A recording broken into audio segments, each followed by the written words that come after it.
Mesdames, Messieurs, bonsoir et merci à tous d'être au rendez-vous de cette nouvelle édition dominicale sur Nyota Télévision. Dans l'actualité, ce 11 mai 2014, les conditions d'existence assez précaires au quartier Kigoma, qui en ce moment est attaqué par plusieurs têtes d'érosion et en plus, les habitants ne sont pas desservis en eau potable. Et en ce moment, eh bien, ce sont les puits d'eau qui sont creusés pour justement pallier à cette carence en eau potable.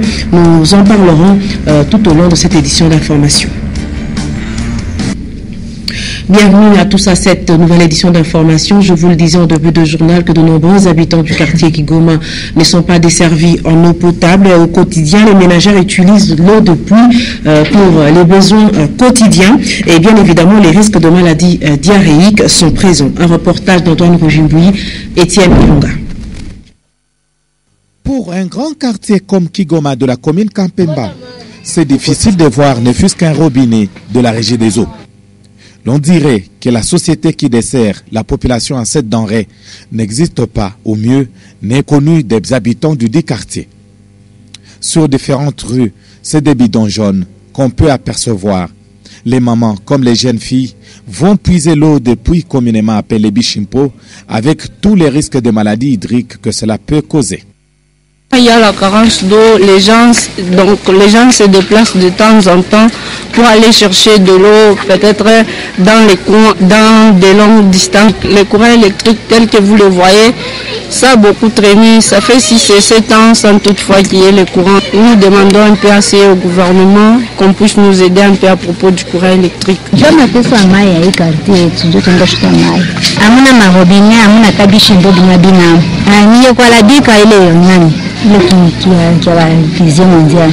La seule borne fontaine d'une ONG internationale qui desservait en eau potable est actuellement non opérationnelle suite au manque d'entretien.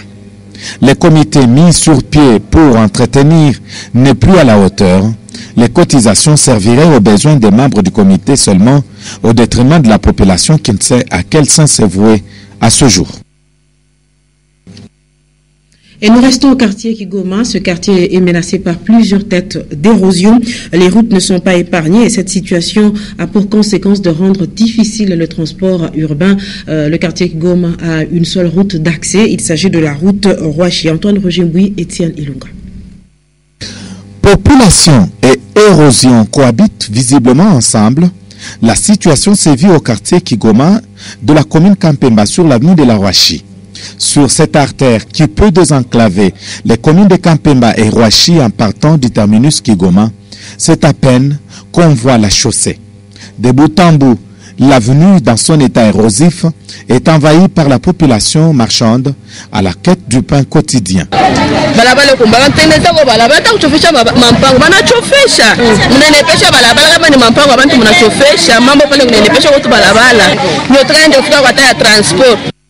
Dans la seule canalisation d'à côté, c'est le manque d'entretien avec cet état crasseux suite aux immondices qu'on y jette.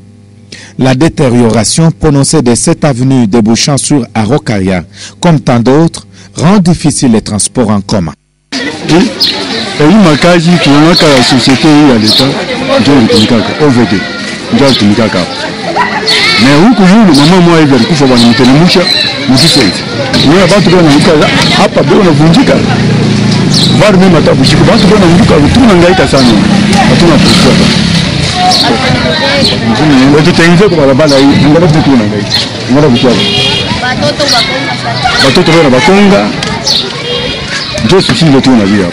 Conséquence, l'insécurité, extorsion, vol et autres bévues commises par les malfrats dans cette partie de Lubumbashi.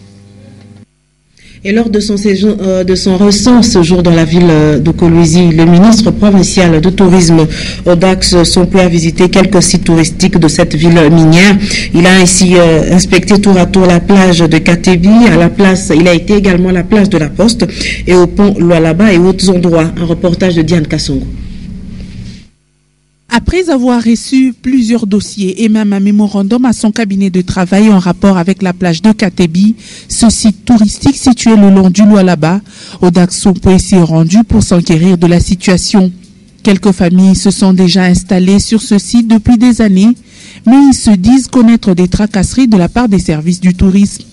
Le cas de Christian Kibongue, installé ici depuis 2002, et subit des pressions de certains services de l'État depuis l'année dernière. Celui-ci implore l'implication du ministre afin qu'il soit rétabli dans ses droits. Je suis parmi les Congolais qui ont pris la décision d'investir localement. Quand moi j'ai payé mon terrain ici, on ne parlait pas de site touristique. Nous avons payé au service des cadastres et titres immobiliers.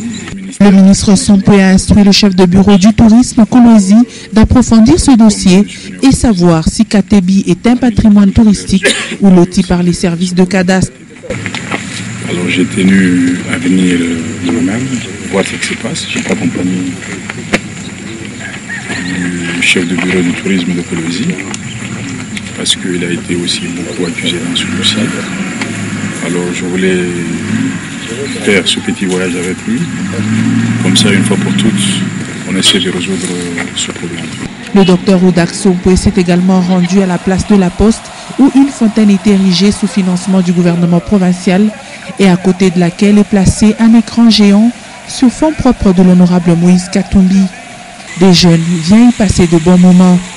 La coordination urbaine de l'environnement Kolwezi a également été visitée par le ministre. Sur place, Gaston Mouchid a remis quelques plantures de la pépinière à ses hôtes. Le point de chute était le nouveau pont jeté sur le Lualaba, une architecture de 800 mètres de long qui n'attend que son inauguration.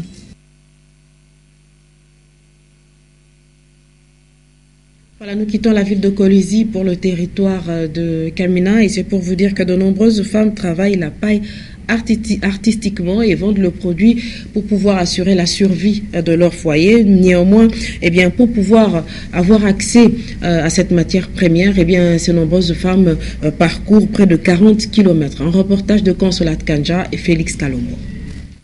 Dans le souci de tenir leur ménage et supporter les études de leurs enfants, il est de ces femmes qui quittent Kamina vers 38 km à la recherche de la paille.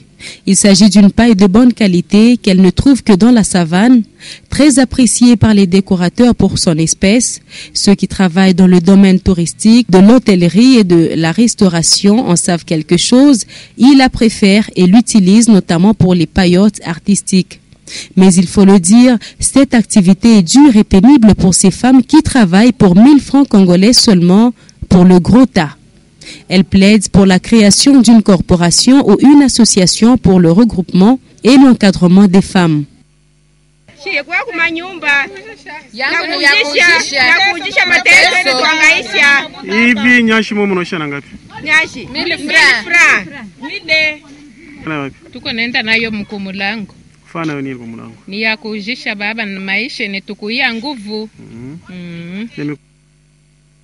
Signalons que cette paille est appelée Lukomba par les habitants de Kamina.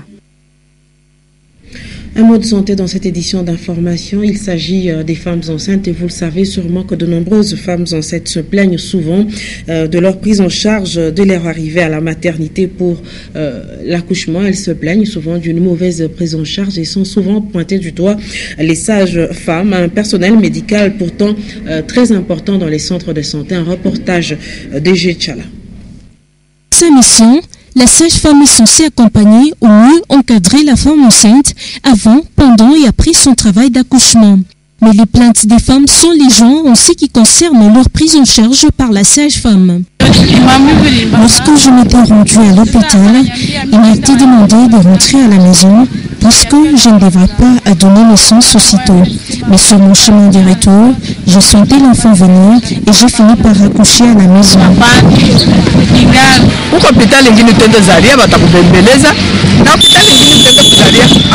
Dans certains hôpitaux, on prend bien soin des femmes enceintes, mais dans d'autres, vous êtes abandonnés à votre propre triste sort et on vous demande l'argent avant même de donner naissance.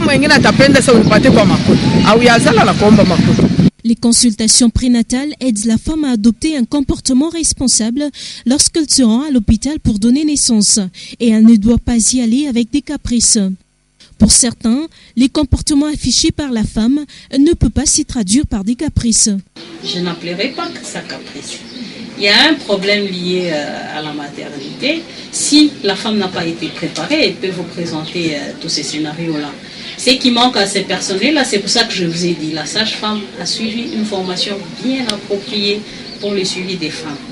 Quand vous êtes entre les mains d'une sage-femme formée, vous vous rendrez compte que la prise en charge de la parturiente ou de la gestante sera très bonne. Actuellement, la RDC compte environ 5000 sages-femmes, un nombre qui n'est pas suffisant pour un pays vaste comme le Congo. La nouvelle filière instaurée cette année académique à l'ISTEM vise notamment à former plusieurs femmes et réduire ainsi les taux de mortalité des femmes enceintes et de nourrissons. Organisé par le Grand Caravia Hotel, le tournoi de golf du Katanga a pris fin hier, samedi 10 mai 2014. La cérémonie de clôture a été marquée par une remise des prix aux lauréats avec le concours et marqué bien évidemment de plusieurs entreprises partenaires du Grand Caravia Hotel. Un reportage de Janine Bouchoum et KMB. Par cette remise de plusieurs prix aux heureux gagnants de la deuxième édition du golf à Lubumbashi, le pari est donc gagné en termes d'organisation par Grand Caravia Hotel. Parmi les prix, un billet d'avion Lubumbashi-Johannesburg-Lubumbashi, une journée à bord de la prestigieuse limousine de l'hôtel Caravia. Les joueurs à ces tournois sont plus que satisfaits. Évidemment, ça demande beaucoup d'efforts et il faut avoir une concentration de tous les instants. Mais effectivement, à l'arrivée, quand on a un beau résultat, on est très heureux, évidemment. C'est l'intérêt du golf. On a des handicaps, on essaye de tenir et d'améliorer son handicap. Et quand on fait une performance, on est évidemment motivé pour faire une autre performance ensuite. Et j'ai gagné le premier prix de la deuxième catégorie. Très heureuse d'avoir joué la compétition qui était organisée par l'hôtel Grand Caravia. C'était formidable. Mais c'était un vrai succès, c'est la deuxième édition. Donc l'année dernière, Grand Caravia nous a conviés à jouer pour une grande compétition donc en 2013, deuxième édition 2014, et c'était une vraie réussite parce qu'il y avait beaucoup plus de joueurs, une magnifique organisation. C'est formidable, vraiment une très bonne compétition. Alors moi, je suis la petite gagnante en troisième catégorie du second prix. De son côté, le directeur général du Grand Caravia Hotel, hôte de la manifestation, a remercié toutes les entreprises qui ont rendu possible la réussite de ces tournois. Je tenais à remercier tout d'abord les sportifs, ou plutôt les sportives et les sportifs, le golf de Lubumbashi bien sûr, tous nos sponsors, Wine and Spirit, La Brassimba, Fly CA, on va citer également Taxi Animaux qui ont offert cette fameuse 12 ou 14 mètres au choix. Et puis toutes les équipes du Grand Caravia qui nous ont aidés à réaliser effectivement l'événement. L'ambiance est bon enfant, partage d'un verre et consolidation de la fraternité. C'est de cette manière que s'est clôturée cette deuxième édition du golf à Lubumbashi. Outre le golf, nous continuons à parler sport. Cette fois-ci, il s'agit du basketball. Et sachez que la Brassimba, de son côté, a organisé le samedi 10 mai 2014 la troisième édition de Gino Play 2 Game au Square Forest. Et sachez que deux groupes de jeunes ont préparé également un concours de danse et un concours également de tir à 3 points concernant justement le basketball. Je repropose ce reportage de Edouard Kankou. Samedi 10 mai 2014, le Square Forest est pris d'assaut par beaucoup de jeunes venus exprimer leur talent. Il s'agit de Juno Play Day Game, 3e édition, organisée par la brasserie Simba.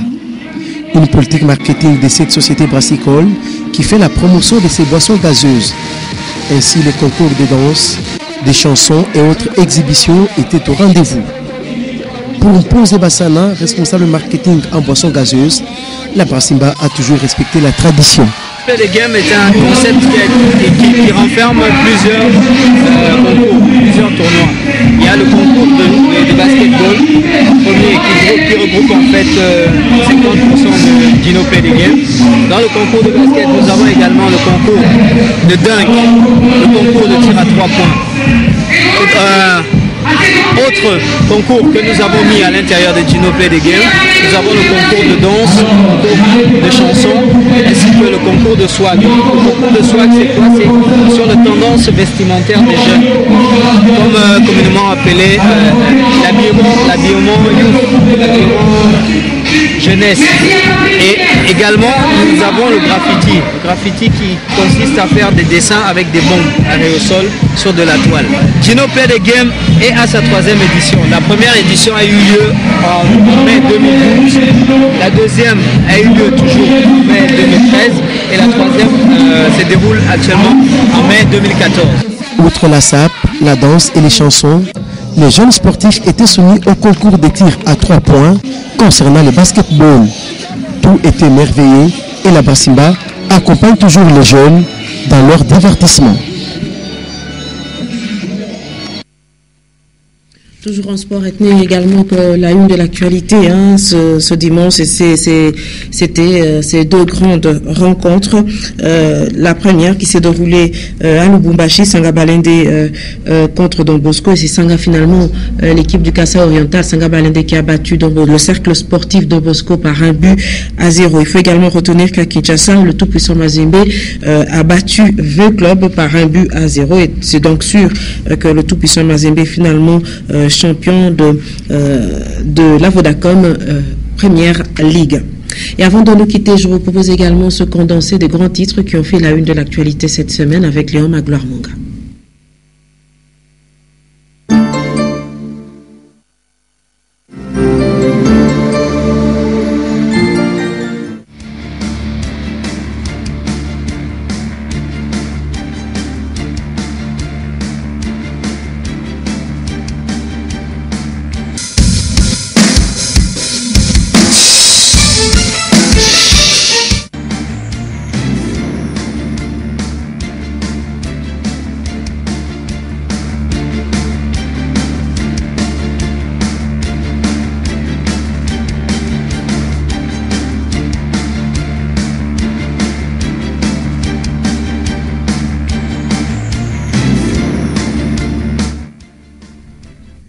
Voilà, mesdames, messieurs, nous avons quelques soucis techniques par rapport à notre rubrique Semaine en bref. Mais néanmoins, nous allons vous proposer ce dossier que nous avons préparé par rapport à la prise en charge de la femme enceinte lorsqu'elle arrive à la maternité. Parce que souvent, les femmes enceintes se plaignent que la prise en charge est mauvaise et elles sont souvent pointées du doigt les sages-femmes. Un dossier qui nous a été concocté et préparé par Ege Tchala.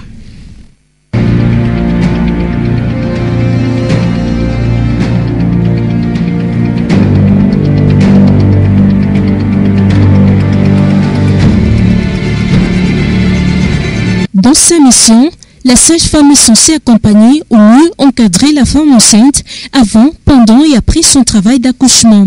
Mais à côté de ce rôle-là, il a beaucoup d'autres choses à faire, telles que la planification familiale, la prévention de toutes les maladies sexuellement transmissibles, le VIH-Sida, et surtout la prévention de la transmission du VIH-Sida de la mère à l'enfant.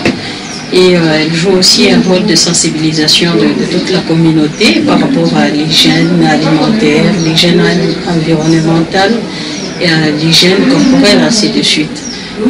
Il a un très grand rôle à jouer par rapport à l'éducation sanitaire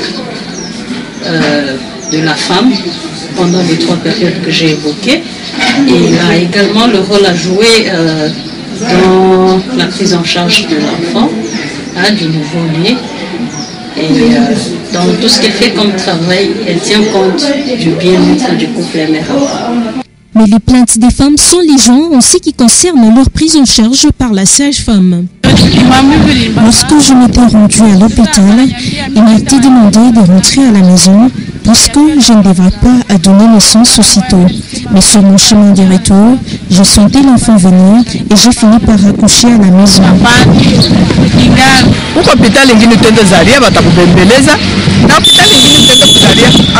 Dans certains hôpitaux, on prend bien soin des femmes enceintes. Il m'a été demandé de rentrer à la maison puisque je ne devrais pas à donner naissance aussitôt. Mais sur mon chemin du retour, j'ai senti l'enfant venir et j'ai fini par accoucher à la maison.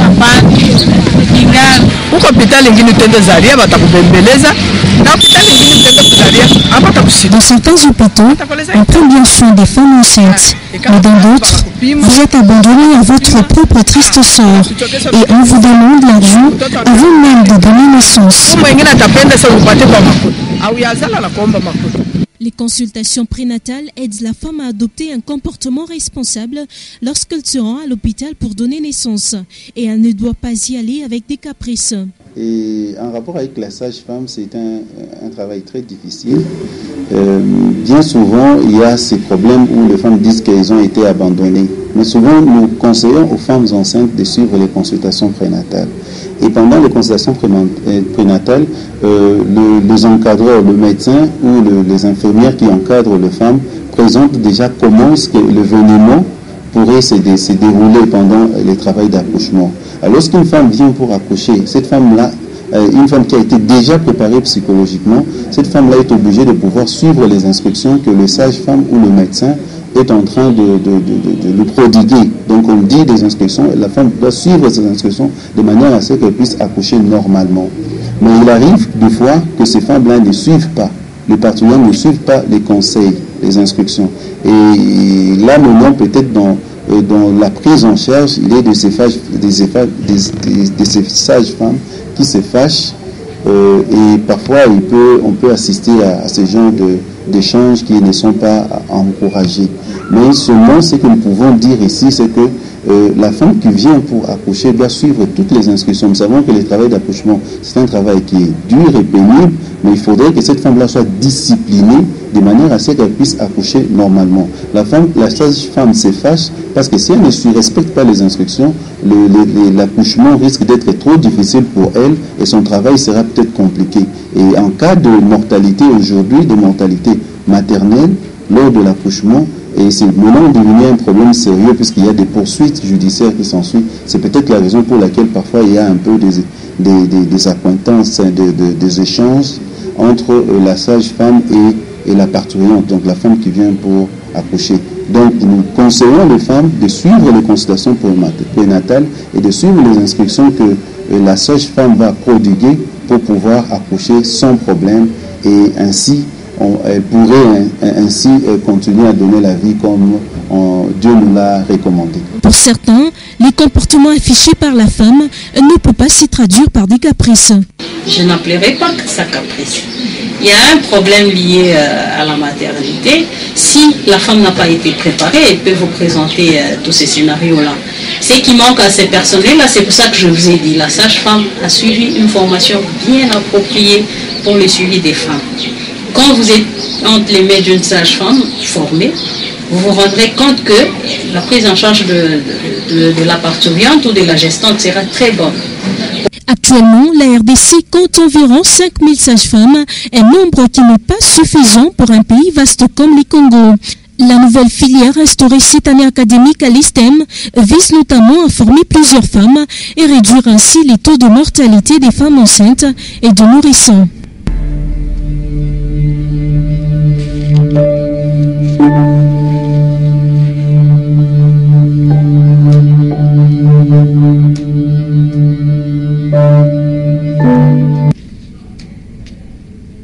Mesdames et messieurs, c'est avec ce dossier que s'achève cette édition de la soirée sur Nyota Télévision. Je vous rappelle que dans l'actualité de ce 11 mai 2014, nous avons évoqué les conditions précaires dans lesquelles vivent de nombreux habitants du quartier Kigoma, un quartier qui est envahi, qui est attaqué par plusieurs têtes d'érosion. Et sachez également que les habitants ne sont pas desservis en eau potable. Retenez également pour la une de l'actualité ce dimanche, eh bien, elle est aussi sportive avec ces deux importantes rencontres qui ont eu lieu ce dimanche. Lubumbashi Sangabalende a battu le cercle sportif Don Bosco par 1-0. Néanmoins, à Kinshasa, c'est le tout puissant